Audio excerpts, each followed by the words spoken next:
As Democrats in Congress are ramping up their effort to get President Trump's taxes, the White House is pushing back. Ways and Means Committee Chairman Richard Neal has given a new ultimatum to the head of the IRS for Trump's personal and business tax returns in the next 9 days. Today, White House Press Secretary Sarah Sanders questioned whether congressional Democrats were smart enough to review President Trump's taxes.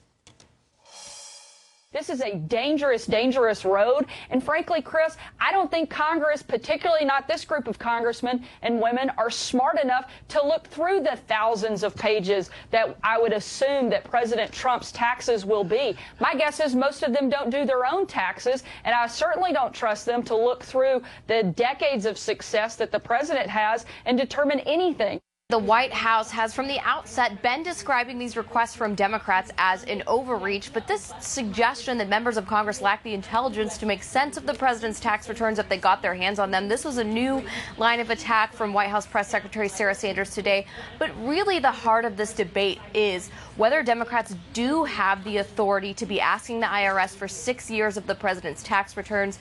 Ways and Means Chairman Richard Neal argued in that letter setting up the new deadline for the release of the president's taxes that any suggestions his committee doesn't have the authority are without merit. But meanwhile, the president's team has been arguing that there is no legal basis for the committee to be making these requests. They have been claiming that the requests are partisan in nature, that there's no oversight reason that Democrats would need those tax returns. Obviously, the Ways and Means Committee Democrats, they believe differently. They think they're on solid legal footing.